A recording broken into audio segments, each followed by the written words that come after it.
Hello, this is Janet16 and I'm here today to bring you a update on my exhibition layout.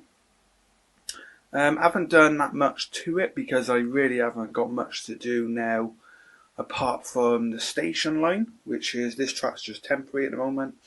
I still need to get a length of track to go in, which that is the next step. That's the next thing I will buy. Once I get that length of track, all the track work will be complete on the layout, and then obviously it go along the garden there, and the camera just focused to the daylight. You can see it go right across that to that, well, not that yellow bush. There's a yellow bush beyond that, which you can probably just see in the background. So that'd be the next step. We'll put the oil in the shed. We're still working out a few ideas for that. I have thought about putting a little door on it, so in the winter we won't use the outside hardly. Depending on what days it is, if we have a nice summer day and that. But in the winter we will make the planks removable, so they'll be stacked up in the shed with a track on. They go underneath here. So the loop works now. I've solved that problem. I think I already said that in the last update. I still got to finish this wagon. This one's got to be painted GWR grey. And I had a few problems with this point yesterday. I don't know why it was, but for some reason the train is slow right down every time you hit it. And that's a completely new problem because I haven't done that. So what I'm going to do is clean the track. Maybe that'll help. I'm not too sure. The station track, we're going to have a dead piece of track here, just enough to fit in loco in. And the idea is there'll be a switch that changes, so that'll be insulated, so the train will be in there whilst another train comes in and moves the coaches out, puts the coaches down here, and then that train can come out like so. Because it's going to have a pilot, always a station pilot, to remove the wagons to let the train out, which is one of the ideas. Point motors.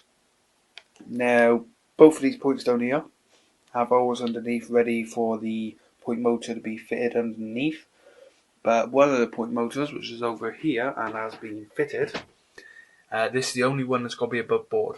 The reason this one's above board is because there's a support going right across here, and it's impossible to fit a point motor underneath. So I am having buildings across here.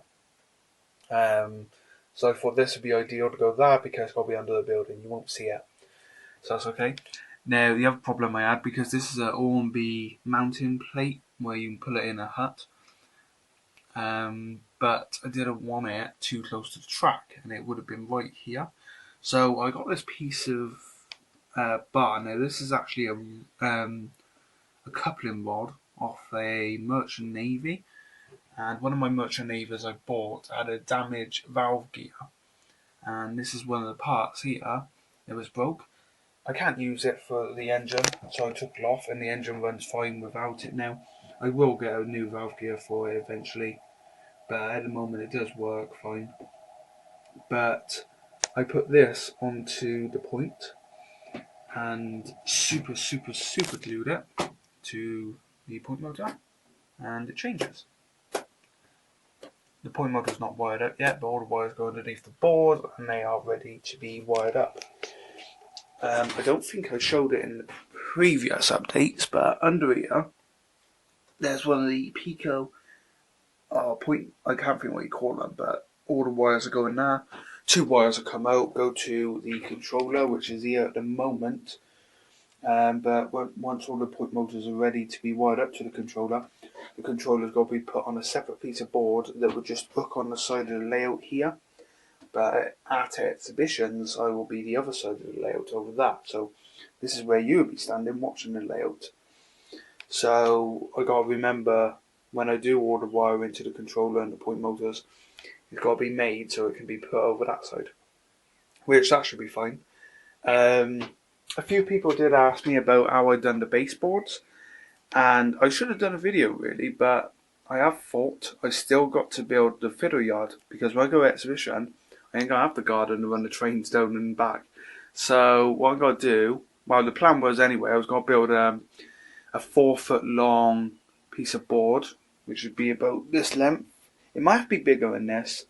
I'm not sure yet, but I'm going to build a piece of board. I'll do the same framework again, but I will film it because I've had about 4 people ask how have I done the baseboards. So that will be a separate video, but later on. And the sleepers down here, the old track, which is going to be really overgrown. There's going to be an old wagon here, and the old layout's going to be overgrown. I mean, every bit of track right down here, there's going to be a faint line of grass over it, and there's going to be patches of ballast. The ballast's going to be put down first, of course, and then the grass be added after. But I do want it to be quite overgrown, just because that's the feature of the layout. Even though it's preserved, that's one thing they're still trying to sort out. And proof of that is this track from about here. This will be like new, because this is the new bit of track. They work on the engine shed all the time, so that's going to be kind of new ballast and everything. I mean, I'm not going to have it really overgrown like the train hitting all bushes and that, but I do want grass covering a lot of the sleepers and that. I like the overgrown look of a railway, and I've never actually done it to my 00 gauge stuff, so I think it'd be nice, and it adds some feature. So apart from that, there's not really much more I can say. The controller is fitted here, but just temporary, just 2 screws holding it down. That could be moved. This wire's got to be removed now. I'll unsolder that later on, as soon as I get a chance. I did do a running session down here yesterday, just to make sure everything's still working. And yes, it does. And that's basically it. There's not much more to say. The station will be going in there, and the shed I'm building going over here.